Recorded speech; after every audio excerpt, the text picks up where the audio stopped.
Hey guys, I wanted to do a video on some subjective reasons that I have for rejecting the religion of Islam, and I'm calling these subjective reasons because they're based more on intuition than anything else.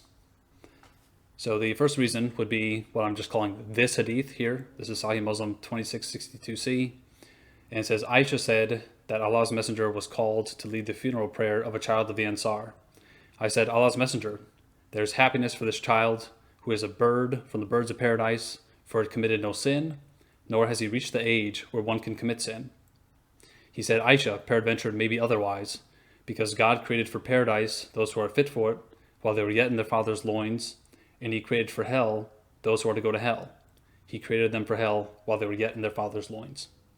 So this has Aisha and Muhammad at a funeral of a child, and Aisha says, isn't it great this child was sinless, didn't reach the age where it could commit a sin, and so it's in paradise now. And Muhammad says, actually, that baby might be burning in hell because Allah made those who are going to go to hell for hell while they were yet in their father's loins.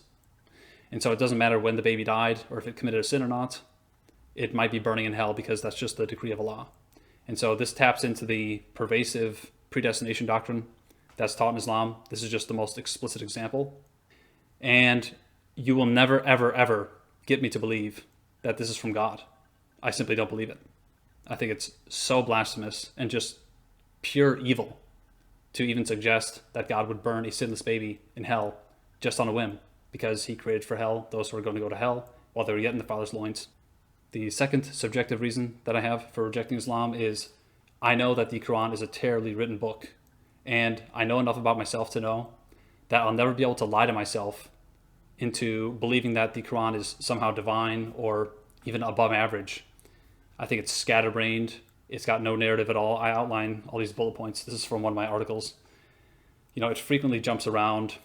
Characters are never introduced. It's got these stupid, repetitive, vague exaltations of God that are just littered everywhere, even where it makes no sense. The organization of the chapters makes understanding the book impossible in light of the doctrine of abrogation. You have to go outside of the Quran to get a list of surahs in chronological order, and that list is going to be contested with people disagreeing what comes before or after which chapter. And hundreds of the verses are only relevant to Muhammad. And I don't just mean during the time of Muhammad. I mean the person Muhammad himself. It's only relevant to his life and defending him or lambasting his personal enemies and things like that. So I know that I'll never be able to lie to myself into believing that the Quran is sent from God. I just think that if God writes a book, he's going to do far better than this. And I simply don't believe you when you tell me that this is from God. The third subjective reason that I have for rejecting Islam is that I've gotten to know Muhammad. So I've read thousands and thousands and thousands of hadith, and I've gotten to know the person Muhammad. And in Muhammad, I see all of the worst elements of myself, all the things that I dislike about myself and the worst parts of me.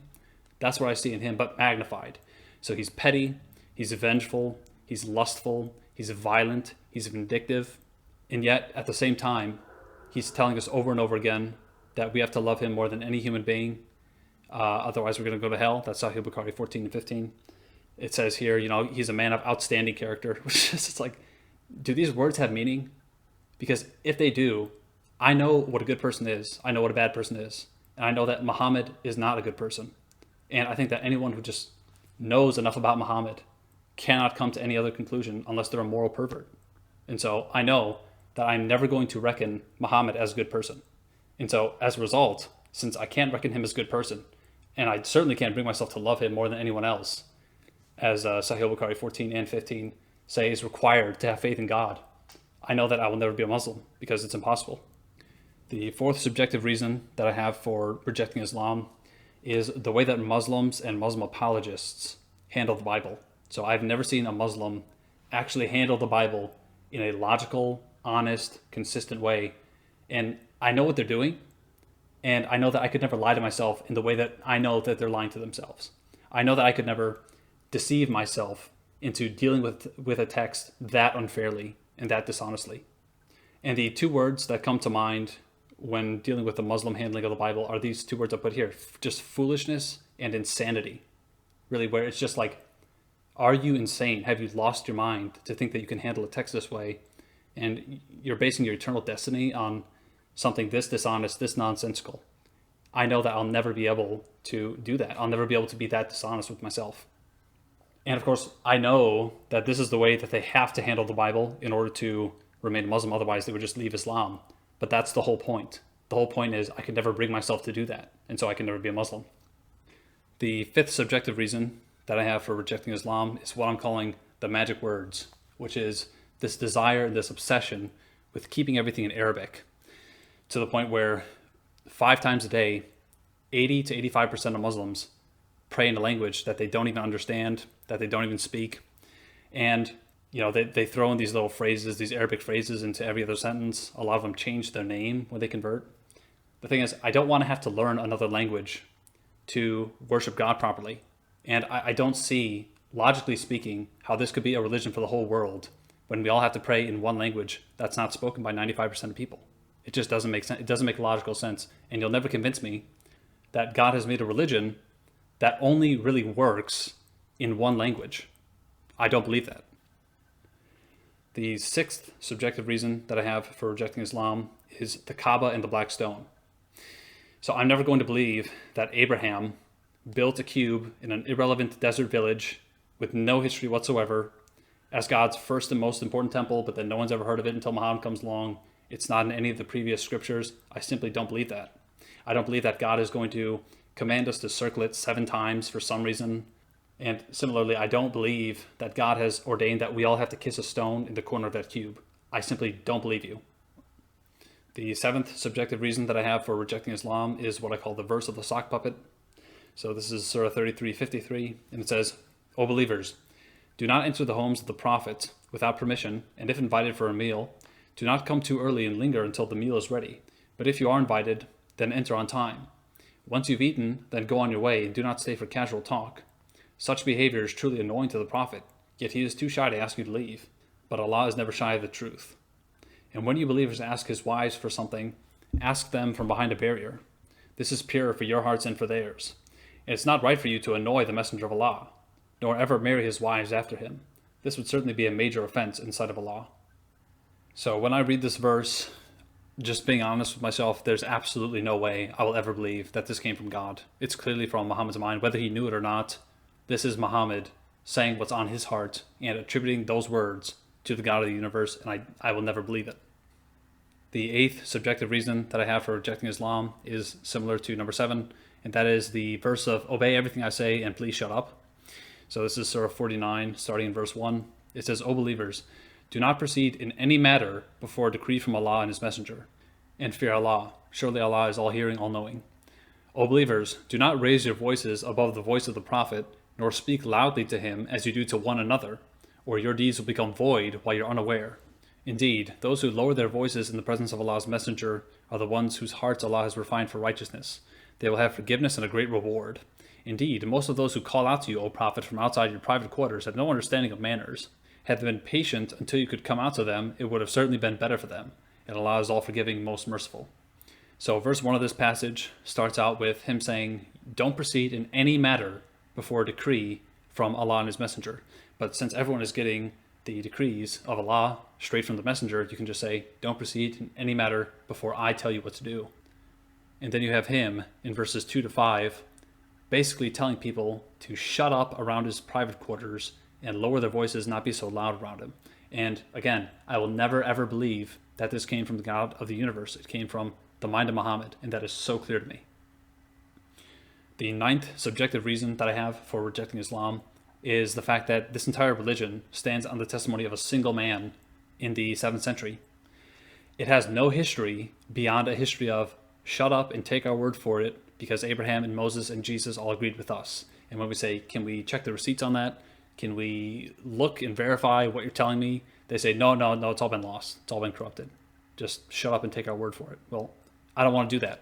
I don't want to base my entire eternal destiny on the testimony of a single man who conveniently, all of his predecessors' writings that supposedly affirmed him have been lost and corrupted. I don't believe that. The 10th subjective reason that I have for rejecting Islam is the fact that Muhammad was illiterate. So when I look at Muhammad's illiteracy, I don't find anything impressive. I find something shameful. It shows that he was lazy and he was stupid, because learning to read is not that difficult. Most 4 and 5-year-olds can read and write. And so the fact that he never took time to do that, to me, that is step one in becoming an intelligent, thoughtful person, just being able to read and write. And Christ constantly rebuked people in the Gospels saying, have you not read the scripture? Because it was important to him. Knowing the scripture that God had previously sent to mankind and being intimately acquainted with that was meaningful. And I want to follow someone who had that intimate knowledge of the scripture like Jesus Christ demonstrated himself to have, and not someone who was totally ignorant. And it showed, it definitely manifested itself in Muhammad's revelation, because it's totally disconnected from the scripture, which means writing, that he claimed to affirm. The 11th subjective reason that I have for rejecting Islam is Muhammad's marriage to Aisha. So you will never, ever, ever convince me that the final prophet of God, the greatest man to ever live, was someone who would have sex with a 9-year-old girl when he was in his 50s. I simply don't believe you, and I will never believe you. Because to me, that's perverted. It's so obviously perverted that how could I follow a man like that? How could anyone follow a man like that? Let alone do what you need to do to get to heaven in Islam, which is love him more than anyone else in the world. No matter what anyone ever says to me, I will never believe that a 9-year-old girl who is playing with dolls and playing on swings is psychologically, physiologically, or emotionally mature enough to have sex with a 50-year-old man. I simply don't believe you. I think you're a liar and a pervert. The 12th subjective reason that I have for rejecting Islam is Umar. If you've watched my videos before, you know that I hate Umar. You know, he was a murderous, violent, wife-beating creep and a thug. And yet Muhammad adored him. He absolutely loved Umar. He was one of his very closest companions. And so that tells me a lot about the character of Muhammad, that he could find this man who, even just by reading secondhand narrations of him, I find so incredibly unpleasant. How in the world could the final prophet, quote unquote, ever befriend a man like this, let alone make him one of his closest companions? And not only was he a super close companion of Muhammad, he was also directly responsible for parts of the Quran. So I not only have to believe that this man was a super good man when I know for a fact he's not, I also have to believe that Allah worked through him to reveal parts of the eternal word of Allah. And I will never believe that either. The 13th subjective reason that I have for rejecting Islam is Islam's legacy of death and carnage and terror and bloodshed. So I look around at this world and I know that Islam has made this world a more violent, dangerous, miserable place to live than it would be without Islam. And so just by looking at the fruit of this religion, I can make a judgment and say, this is not the true religion of God, because it's responsible for so much suffering. The 14th subjective reason that I have for rejecting Islam is the fact that all of the hadith for which I am to base my entire eternal destiny on, all of these hadith were compiled no sooner than 200 years after Muhammad died. And I don't believe that any of these men knew what they were doing. I find some of these narrations to be so ridiculously stupid and just logically bankrupt that I don't trust these men with my eternal destiny. I don't trust them to have done a good job. So for example, when you read about Bukhari and you read about how he discarded over 590,000 narrations to get what he got, I look at that situation and I say, okay, the companions and followers of Muhammad were the biggest bunch of liars and fabricators to ever live, because it shows that they were so willing to just repeat stories for which they had no veracity of whatsoever. And I don't want to trust my eternal destiny with that community. None of these men claim divine inspiration. It's just this very human, very fallible, very late process, which I don't trust.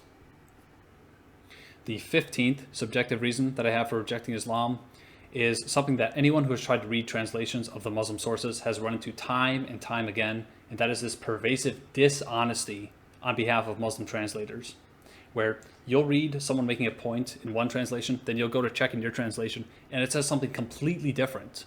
And then when you look into it, you find out that it's been obscured by the translator doing some dishonest word games in order to cover up something embarrassing or wrong or foolish.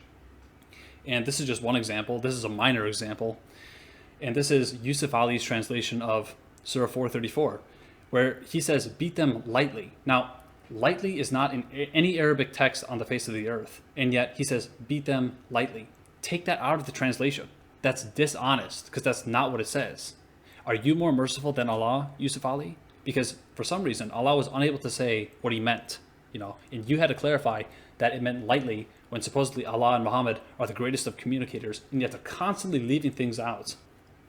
That then Muslim translators feel obligated to tell us what it really meant, when in reality, if Muhammad and Allah were clear communicators, they wouldn't have had to do that to start with.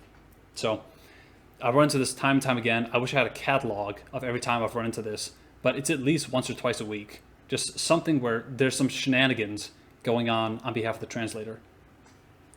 And I don't believe that you would have to do that if Islam was the true religion from God. So those are my 15 subjective reasons for rejecting Islam.